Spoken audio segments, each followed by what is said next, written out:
North সিকিমে সকালবেলা ঘুম থেকে উঠে আমি 1 ঘন্টা ধরে চেয়ারে বসে বসে ভাবছিলাম যে আজকে আমি 0 পয়েন্ট যাবো কি যাবো না। আর এর রিজন যেন কি, এর রিজন হচ্ছে কনকনে ঠান্ডা, -8 ডিগ্রি সেন্টিগ্রেড তখন টেম্পারেচার ছিল সকালের। আর এত ঠান্ডায় শাড়ি পরে রেডি হওয়াটা কতখানি চাপের আশা করি তোমরা বুঝতেই পারছো। কিন্তু সবাইকে একে একে রুমে রেডি হতে দেখে আমিও সাহস জোগালাম, আর তারপরে শাড়ি পরে আমিও বেরিয়ে পড়লাম 0 পয়েন্টে যাওয়ার জন্য।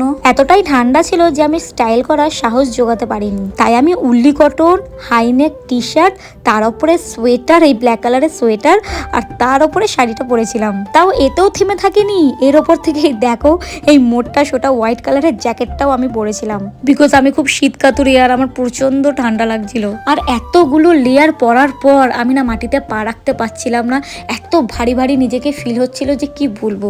আর মিষ্টিকে ওদিকে মিষ্টির বাবা রেডি করছিল, আর মিষ্টিও মোটামুটি দেখো অনেক কটা লেয়ার পরেছে, ওকেও পুরো একদম গুলু গুলু লাগছিল দেখতে। আর আজকে আমার আর মিষ্টি আমার এই দেখো লুক হচ্ছে গিয়ে এটা। তারপর আমরা বেরানোর আগে হোটেলেই ব্রেকফাস্ট করি, ব্রেকফাস্টে ছিল হচ্ছে গিয়ে পোহা, তারপরে গিয়ে আমরা বেরিয়ে পড়ি। আর বেরানোর আগে এটা দেখো যে ভিউটা কতখানি সুন্দর, একদম পাহাড়ের পাশে হচ্ছে গিয়ে তিস্তা নদী, আর তার পাশে হচ্ছে গিয়ে আমাদের হোটেলটা, আর হোটেলটা দিয়ে বরফের পাহাড়গুলো দেখা যাচ্ছিল, খুব দারুণ লাগছিল ভিউ। তারপরে আমরা গাড়িতে উঠে পড়ি সকলেই মিলে, আর সাদা বরফে মোড়া পাহাড় এবং স্নো দেখতে দেখতে পৌঁছে যাই 0 পয়েন্টে।